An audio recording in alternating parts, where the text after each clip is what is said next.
Hello guys, welcome back to our channel. Episode ആരംഭിക്കുമ്പോൾ കാണിക്കുന്നത് ഗായത്രി വില്ലയാണ്. നീ എന്താ പാർവതി പല്ലവിയുടെ ശാന്തി മുഹൂർത്തം ഇപ്പോൾ നടത്തണ്ടെന്ന് പറയുന്നത് എന്ന് ഗാർഗി ചോദിക്കുമ്പോൾ അംബിക പറഞ്ഞ കാര്യങ്ങളെല്ലാം ഗാർഗിയോട് പറയുകയാണ് പാർവതി. പാരമ്പര്യമായി ഞങ്ങളുടെ കുടുംബത്തിന് നാഗദോഷമുണ്ടെന്നാ മുത്തശ്ശൻ പറഞ്ഞത്. അതുകൊണ്ട് നാഗപഞ്ചമി കഴിയാതെ ഇവർക്ക് ശാന്തി മുഹൂർത്തം നടത്താൻ പാടില്ല.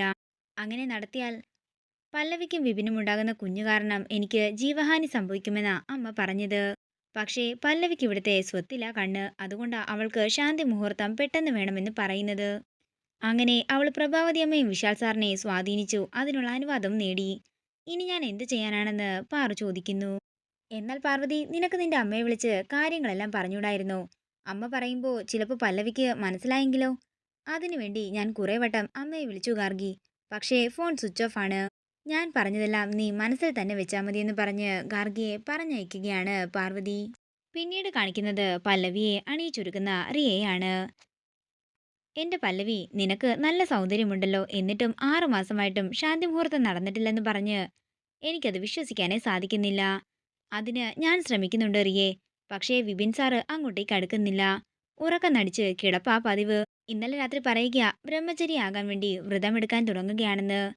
ഇന്നും എനിക്ക് വലിയ പ്രതീക്ഷയൊന്നുമില്ലെന്ന് പല്ലവി പറയുമ്പോൾ റിയ പറയുകയാണ്, ഞാൻ നിനക്ക് ഒരു സൂത്രം തരാം, നീ അതൊന്ന് പ്രയോഗിച്ചു നോക്ക്. അത്രയും പറഞ്ഞുകൊണ്ട് ഒരു പൊടിയെടുത്ത് പാലിൽ കലക്കുകയാണ് റിയ. ദേ, ഈ പൊടി ഇങ്ങനെ പാലിൽ കലക്കി കൊടുത്താലേ എത്ര കെട്ടുറപ്പുള്ള മനസ്സാണെങ്കിലും ആ കെട്ടങ്ങ് പൊട്ടിക്കോളും. ഇത് കേൾക്കുന്ന പല്ലവിക്ക് സന്തോഷമാവുകയാണ്. ഇന്നാ ഇത് കൊണ്ടുപോയി നിന്റെ കെട്ടിയോനെ കൊണ്ട് കുടിപ്പിക്കാൻ നോക്ക്. പൂച്ച കുഞ്ഞിനെ പോലെ നിന്റെ പിന്നാലെ പതുങ്ങി വന്നോളും വിപിൻ. അങ്ങനെ റിയ കൊടുത്ത പാലുമായിട്ട് പല്ലവി മുറിയിലേക്ക് ചെല്ലുന്നു.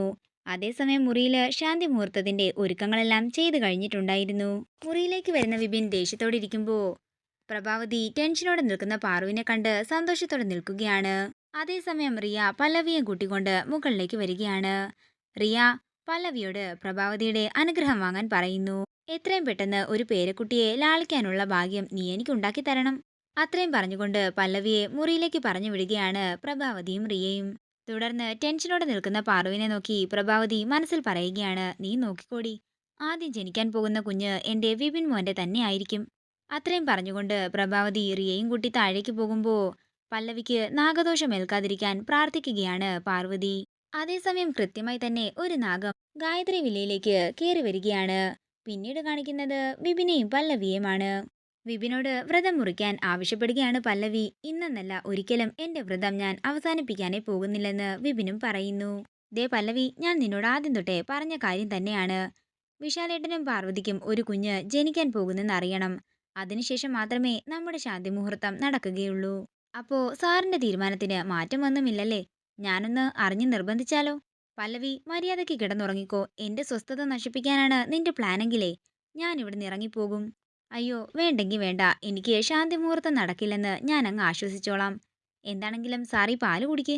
അതിന് തടസ്സമൊന്നുമില്ലല്ലോ എന്ന് പല്ലവി പറയുമ്പോൾ പാല് വാങ്ങി കുടിക്കുകയാണ് വിപിൻ. പിന്നീട് കാണിക്കുന്നത് ഗോപിനാഥും വിശാലും കൂടി സംസാരിച്ചു കൊണ്ടിരിക്കുന്നതാണ്. അതേസമയം പ്രഭാവതി അങ്ങോട്ടേക്ക് ചെല്ലുന്നു. ഗോപിയേട്ടന് ഇതുവരെ ഉറങ്ങാനായില്ലേ? വിശാൽ, എനിക്ക് നിന്നോടൊരു കാര്യം സംസാരിക്കാനുണ്ടെന്ന് പ്രഭാവതി പറയുന്നു. നീ സംസാരിക്ക് പ്രഭാവതി, എന്നിട്ട് ഞാൻ പോയിക്കോളാമെന്ന് ഗോപിനാഥ് പറയുന്നു.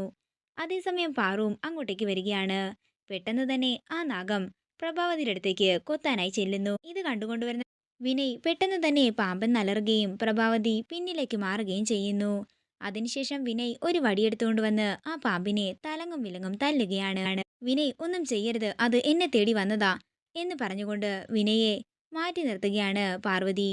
തുടർന്ന് മഞ്ഞൾ എടുത്തുകൊണ്ടുവന്ന് ആ നാഗത്തിന്റെ പുറത്ത് പാറു പുരട്ടി കൊടുക്കുന്നു. എനിക്കറിയാം നീ എന്തിനാ വന്നതെന്ന്. നിന്റെ ആഗ്രഹം പോലെ കാര്യങ്ങളെല്ലാം ഞാൻ നടത്തിക്കോളാം. തൽക്കാലം താങ്കൾ ഇവിടുന്ന് പോകണം എന്നൊക്കെ പാറു പറയുമ്പോൾ ആ നാഗം അവിടെ നിന്ന് പോവുകയാണ്. പിന്നീട് കാണിക്കുന്നത് വിപിനെയും പല്ലവിയെയുമാണ്.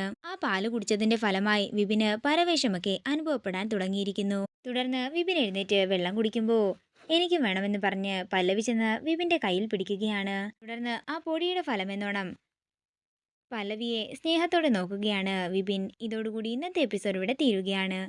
വീഡിയോ ഇഷ്ടമായെങ്കിൽ മറക്കാതെ ലൈക്ക് ചെയ്യുക, ഷെയർ ചെയ്യുക, കമന്റ് ചെയ്യുക. കൂടുതൽ സീരിയൽ അപ്ഡേറ്റ്സിനായി മറക്കാതെ സബ്സ്ക്രൈബ് ചെയ്യുക നയൻസ് ക്രിയേഷൻസ്.